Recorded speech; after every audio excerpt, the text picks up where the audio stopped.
Hello, hello, hello, hello, hello. Hi, it's John with Communicate with Command again. And here we are for part 4 of this 4-part series in preparing a presentation. So in this last presentation here, we're going to go from a thesis tree that we've talked about in the previous 3 videos to a speech outline or an essay outline, whichever way you want to do it, whatever you're making this for, this will work. Whether it's a business presentation or a college essay or a presentation that you have to prepare, this is going to work for you. So we're going to go from the thesis trees that we've been doing to an actual outline. So we actually have sentences. And by the time this video is over, you should have 11 sentences written that are the main organizational structure of your entire presentation. And then after that, you can embellish it with some niceties, descriptive passages, great attention getters, terrific closing thoughts, all kinds of nice things to make your speech even better that I'll give you in some other videos. Okay, but this gets you the whole outline and organizational format that you need to be able to structure the presentation.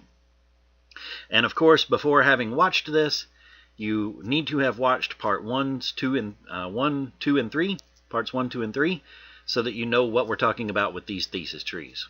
Okay, and please like and subscribe my video, like my videos and subscribe to the channel. I'd really appreciate it. Let's dive right in and take care of this. This is going to be a short video, so here we go. The first thing we're going to do is take our thesis tree, and for this example, I'm going to pretend like we made a thesis tree for Peru, for the country of Peru. And even if you knew nothing about it, you could have guessed that we would find plenty of research to talk about famous people from Peru. We could talk about the architecture in Peru and historic events that helped shape Peru. So that's our thesis tree at the top.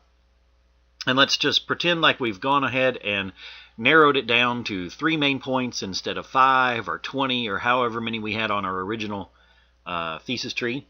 And let's go ahead and craft some sentences here. And the first thing we want to do is craft a thesis sentence.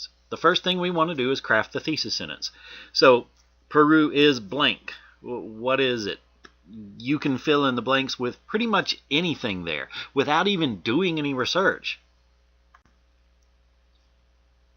Peru is a country rich in culture. Something as simple as that works great for a thesis sentence. Remember, the thesis is the main idea. And so a thesis statement is a complete sentence that encapsulates the main idea of your presentation or of your speech or of your essay. That's the main idea sentence right there. And something simple works really well usually. Don't get too complicated with the thesis sentence. Then we have what I call the main points preview. And in presentations, this varies a little bit based on what you're doing here. If you're doing a business presentation, or if you're doing an essay for college, or if you're doing a presentation for college, like for a public speaking class or something like that, this might vary a little bit. You may not have a main points preview, but it is nice. It's a simple format to follow in your first years of college, to have a main points preview. And basically what happens is, in the introduction of your presentation, you tell us what you're going to tell us. In the body of your presentation, you tell us. And in the conclusion, you tell us what you told us. So intro, tell us what you're going to tell us. Body, tell us. Conclusion, tell us what you told us. And this repetition is intentional. It's on purpose. It helps people remember what the main points of your presentation are. And when you preview them in the introduction of your speech, then your audience knows what to expect. They can better detect the organization as you go through your presentation if you've forewarned them, if you've told them, hey, look, first we're going to talk about this, secondly we're going to talk about this, and finally we're going to discuss this. They know that those 3 things are going to be in your speech. So it's always good to have a main points preview in a simple presentation like this for college or a simple business presentation. It's good to let people know what's coming up. So we are going to use some quantification. Quantification simply means to count, so we're going to actually count. Don't use the word then because it's not really a number. It doesn't count for us. We're going to use first, secondly, and lastly. And then we're going to use the main points that you selected from your thesis tree to craft these sentences. So Roman numeral 1 up on the top left said famous people. We're going to use that to make our main points preview sentence 1. First, we will learn about some of Peru's famous people. And then we're going to take the word architecture for main point 2 up there, Roman numeral 2 up at the top. Secondly, we will explore some of Peru's unique architecture. And then Roman numeral 3, lastly, we will educate ourselves on some of Peru's history. And there we have a way that we can make our main points preview sentences straight off of the thesis tree. And you'll see very clearly that these ideas are directly in the sentences. You want to use either the exact words or very similar words to what you had all the way throughout your speech when you hit these main point sentences. So you see architecture mirrors it in the main point sentence, architecture. Historic events, we changed to Peru's history, but that works. You see that word history in there. And we want to make sure, since this is a preview, we want to make sure that we're using future tense verbs. Since I just mentioned a second ago in the introduction, we're going to tell them what we're telling them. We're telling them what we will tell them. We want to use future tense verbs in the introduction. We will learn about. We will explore. We will educate ourselves. We will. We want to have those future tense verbs all the way throughout. We will, we will, we will. And that lets the audience know what's coming up. Now that we have our main points preview done, let's work on some sentences in the body. You'll notice in the body there's no quantification. So we're only going to count actually in the introduction and in the conclusion. We're not going to count these off in the body. So make sure you don't have quantification on those sentences. A good little tip is that when you're done with your speech, you come back through and check to make sure you have quantification in the intro and in the conclusion, but not in the sentences in the body. Remember, in the body we're using present tense also because we're telling them the actual items in the body. There are several famous people from Peru. Peru has some fascinating architecture. We're using present tense verbs. There are several historic events which made Peru what it is today. So whereas in the introduction we said we will educate ourselves on some of Peru's history, now we're saying there are several historic events. So we switched from future tense in the intro to present tense in the body.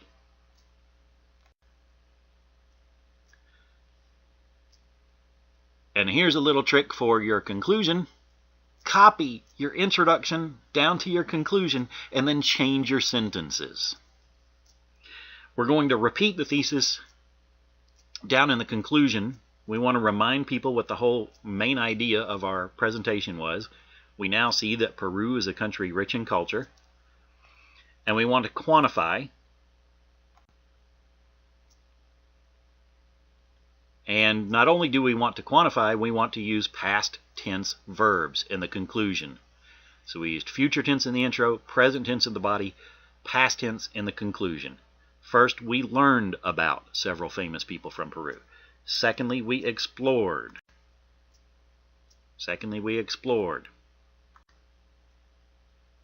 Lastly, we dove into some of Peru's historic events. So use those past tense verbs and quantification.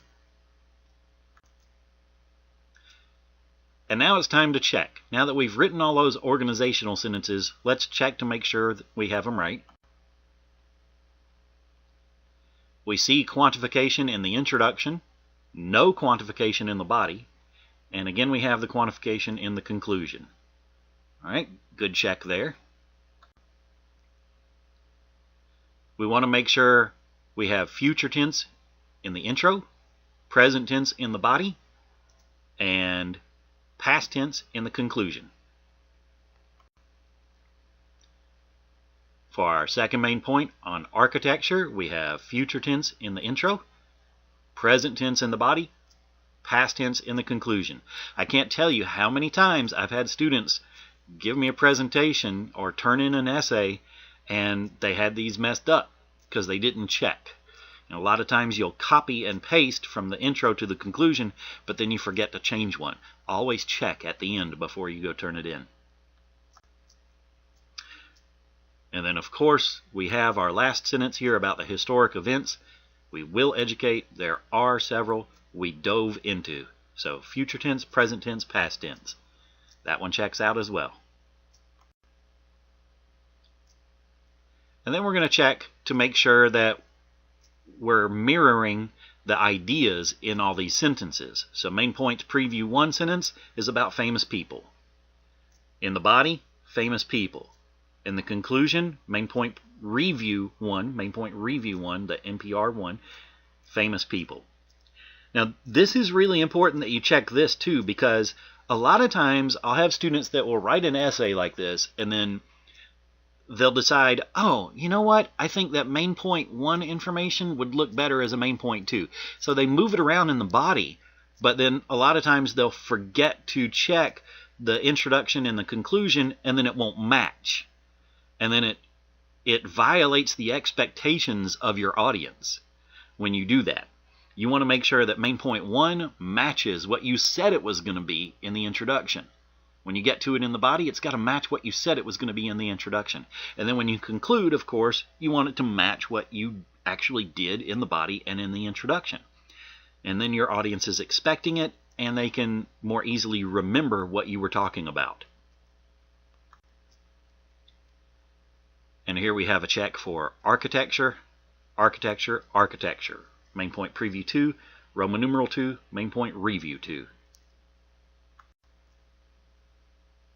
And for our last main point here, main point preview 3, history, Roman numeral 3, historic events, main point review 3, historic events. So as long as they somewhat match there and you have at least one of the same words in there, it works. And there you have sentences written all for your organizational structure of your speech. And really, I mean, think about it. You have 11 sentences written already just based on a thesis tree. And now that you know how to do all this, you could make a thesis tree in probably less than 5 minutes. I mean, it took us a long time to go through this, but now I think you probably have a good understanding of how to do a thesis tree. You can build one in about 5 minutes, even on something you didn't know anything about, and you should be able to write even 11 sentences here. I think that's 11 sentences. 11 sentences for the organization of a speech without even knowing anything on the topic itself. Then you do the research so you can fill in the details and support these points in the body. You add an attention getter before that introduction. You add a final thought after the conclusion. And then there are several elements you can add in the body besides research to back up your points, where you're going to cite sources and back up your ideas. But you can add things like descriptive passages and other nice elements to make a speech fun in the body. But there you have the core of it. That's the core right there. There's the organizational structure in less than 5 minutes. I hope you liked the video. I hope you subscribe to the channel for a lot more Communicating with Command.